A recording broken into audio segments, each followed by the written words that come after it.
KeyForge is full of some pretty well-known cards, either for their flavor or their raw power. Cards like Tribute and Control the Weak are known for their sheer power level, while creatures like Fuzzy Gruen and Niffleape are simply iconic members of the Crucible. On the other end of the spectrum, however, are cards that are very little known, rare and hardly ever utilized. Oftentimes their effect isn't very impactful, or they're useful only in very fringe scenarios, and many times they're set exclusive, meaning they're not only rare, but they've also only showed up once throughout KeyForge's history. Today, we'll be taking a look at 10 of the most obscure cards in KeyForge. First off is a rare Coda exclusive from House Logos, Random Access Archives. I personally have never opened a deck with this card, I've never seen anyone use it, I've honestly never even seen it in person before.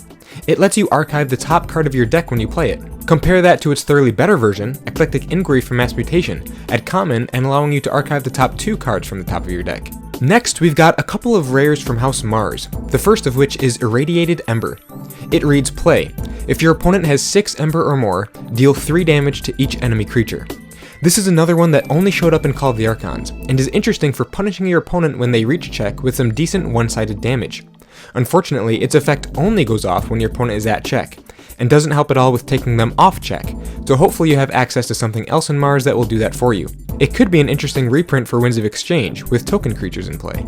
The second Mars card is Martians Make Bad Allies, reading play, reveal your hand. Purge each revealed non-Mars creature and gain 1 Ember for each card purged this way. This effect is right on par with Mars's usual theme, benefiting Mars at the expense of other houses. If your hand is full of relatively useless creatures from other houses that you just want gone, Martians Make Bad Allies makes for a decent option apart from just discarding them. However, the burst potential of this card varies wildly, and is lessened by the lack of a bonus Ember pip. The burst could be pretty substantial in the perfect situation, but sadly I feel that perfect situation wouldn't arrive very often. Next, we have a couple Untamed cards, starting with the Dark Tidings rare, Washed Away.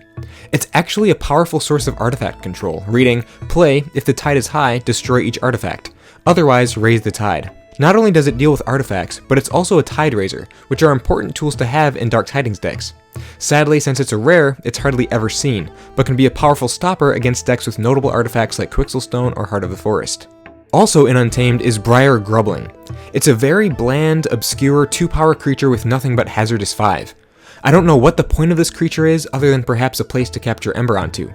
Rest assured, the opponent will probably never fight into this thing, but it doesn't take much in terms of direct damage to remove it from the board. It kinda reminds me of Scyphos from Dark Tidings, with Hazardous 4 and just not serving much purpose at all. Another very obscure card is the rare Begone from Sanctum.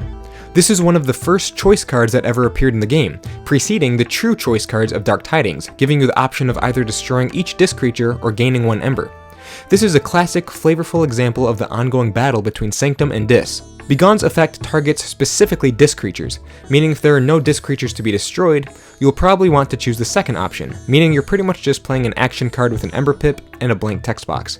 It's a weird card, and actually managed to make its way into 2 sets, Call of the Archons and Age of Ascension. Speaking of Call of the Archons, next is actually a set of 3 very rare cards, the Bizarre Master Creatures.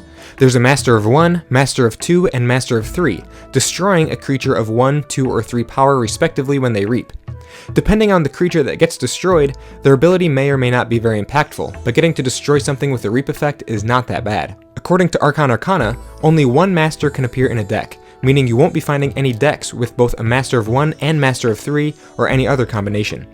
One last interesting note about these cards is their flavor text. In order, they read, the first sin is fear, the second sin is apathy, and the third sin is greed. The 7 deadly sins entered as creatures in Mass Mutation, but greed is the only one from these 3 lines of flavor text that actually make an appearance. Fear and apathy are nowhere to be found. I don't know if there's a connection between the masters and the sins, but it doesn't really seem like it at the moment. Moving into Worlds Collide, we have the Brobnar rare Guji Dinosaur Hunter, who has Elusive and reads Action, deal 2 damage to a creature. Deal 6 damage instead if it is a dinosaur creature or has Ember on it.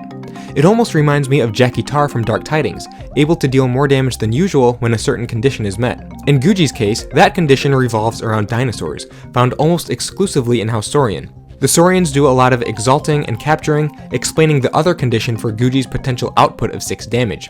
6 damage is enough to take out most dinosaurs, but if Guji doesn't have any dinosaur targets or targets with Ember on them, an action ability dealing a mere 2 damage is pretty pitiful, meaning his potency is very matchup dependent.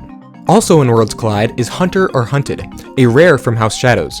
This is the only known instance of a card that allows you to move a ward from one creature to another.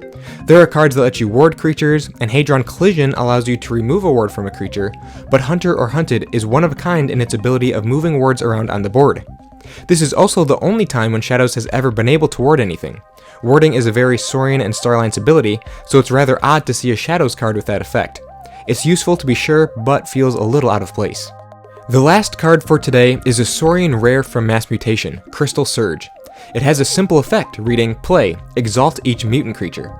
This card is obviously very much meant for MM versus MM matches where Crystal Surge could affect the opponent just as much or more than yourself, but it has its place in cross-set play as well. You could play Crystal Surge to exalt all your mutants, then play Ancient Power to ward them all, or spend that Ember as if it was in your pool with Senator Brachus. Unfortunately, however, if you don't have cards like that in your deck that play well with Crystal Surge, it can end up being a discard much of the time, because you're essentially just loading up your creatures with Ember for your opponent to acquire down the road. It can be finicky to use, so I for one am glad that it's as rare and obscure as it is. And there we have it, 10 obscure and rarely seen KeyForge cards.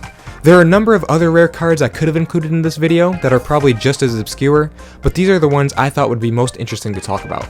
Let me know in the comments what you guys think of these cards, and if you've seen them all yourself. If you haven't, which cards were new to you? Thank you all so much for watching, and I can't wait to see you all again in the next one. See you later.